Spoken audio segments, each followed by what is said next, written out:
Almost two-thirds of Democratic voters don't want to see President Joe Biden run for re-election in 2024.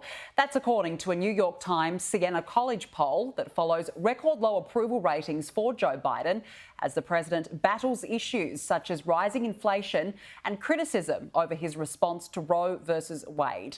Joining me now live to discuss is Brendon O'Connor from the US Studies Centre. Brendon, good afternoon. Thank you for joining us. This survey showed that 64% of Democratic primary voters do not think Joe Biden should seek another term. That seems to be an overwhelming majority.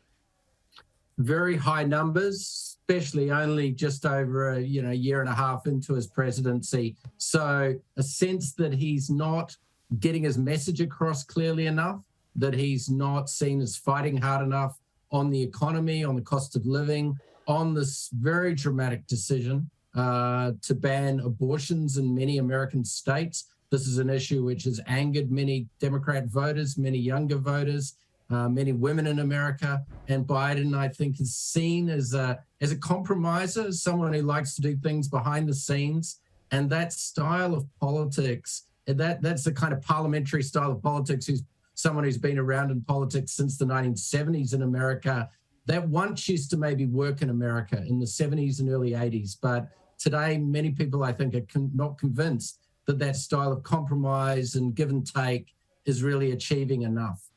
You mentioned the Roe versus Wade decision, and it appears that this polling or that result was largely spurred by younger Democratic voters. Why do you believe that is? And do you believe that that Roe versus Wade response has played a part in that young vote?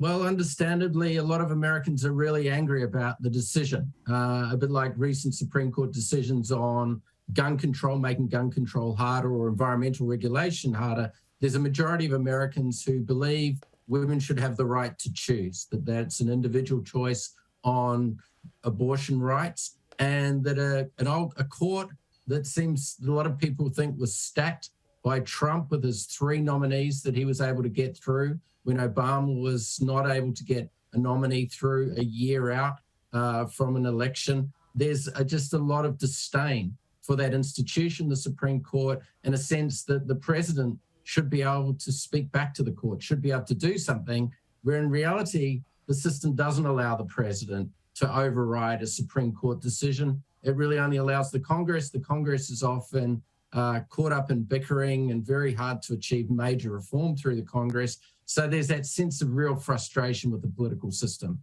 that the political system delivers minority positions into law rather than what a majority of Americans want, say on gun control or abortion rights.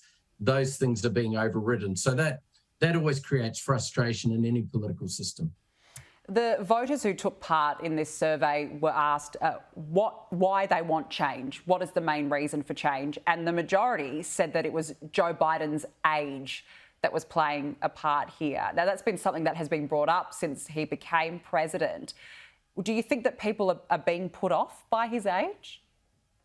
Yeah, I have a lot of respect for the elderly. I'm going to visit my great aunt who's about 97 tomorrow. And, there's a thing to be, respectful of our elders, but he's 79 years old. That is too old, I think, in many regards, to be having such a complex job. His alternatives are people like Bernie Sanders and Donald Trump are around the same age.